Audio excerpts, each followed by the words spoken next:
മറക്കാത്ത ദുഃഖത്തിൽ കഴിയുന്നു ശിവഭക്തരാ തമ്പ്രാനും തമ്പ്രാട്ടിയും ഗുരുനാവിൻ ശയനത്തിൽ ശിവദർശനേ സ്വപ്നെ തമ്പ്രാട്ടിയുണർന്നോ പുലരിയായി കോഴിമാറുത്തു നീരാടാൻ യാത്രയാ പുലരി കുടിക്കടവിൽ തേജസാജ്വലിക്കുന്നു പൈതൽ ശിവദേവൻ നൽകിയ വിധിയല്ലയോ മറക്കലോ സന്തോഷം അലതല്ലി ഉണ്ണി വളർന്നു ബാലകായി കൗമാരം പടിവാതിൽ എത്തി നിന്നു മാറുന്നു ഭാവങ്ങൾ രീതികൾ ഉണ്ണിക്കു കൂട്ടുകാരറിയാർമാ കടവിനക്കരെ പറച്ചിയൂരിൽ അടിയാളത്തിലെ കൂട്ടുകൂടി തോട്ടിൽ ചൂണ്ടയിട്ടു കാട്ടിൽ നായാടി കടന്നുപോകി മാംസം കഴിച്ചിടുന്നു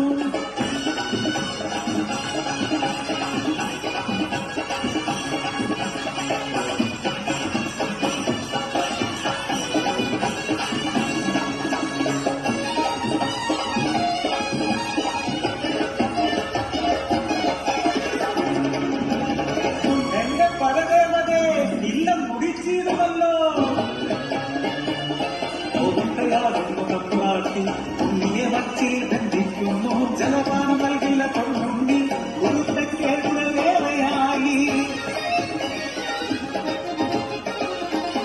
അല്പം കഴിഞ്ഞപ്പോ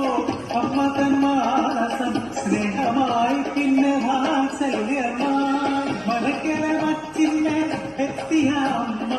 കടപ്പുരവാതിൽ തുറന്നു നോക്കി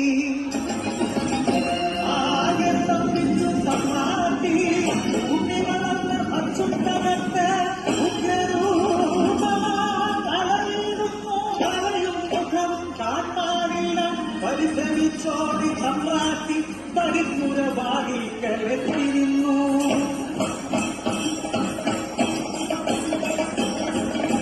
മനക്കരെ വച്ചും കലത്തുന്നി വെറുതെയായി മാറി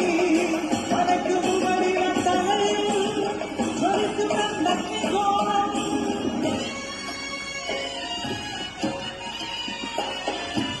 ഭയന്നൊര സമ്രാട്ടി നോക്കാനാവാതെ കൈകൾ കൂപ്പി നിന്നു അലറുന്ന ഉണ്ണി അമ്മയോട് ചൊല്ലി മനുഷ്യരു ജാതിയൊന്നാണ് അടിയാളെ പറയൂ ദൈവമാകുന്ന മുത്തപ്പൻ ദൈവമായി എന്നാടും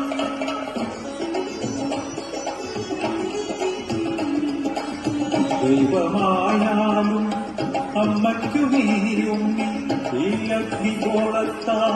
ഉണ്ണി മുഖം ഒന്നും കാണാനില്ല കണ്ണുകൾ മൂടി മുത്തപ്പനായി ദർശനം നൽകൂ പറശ്ശിനിക്കടവിൽ പറശ്ശിനിക്കടവിൽ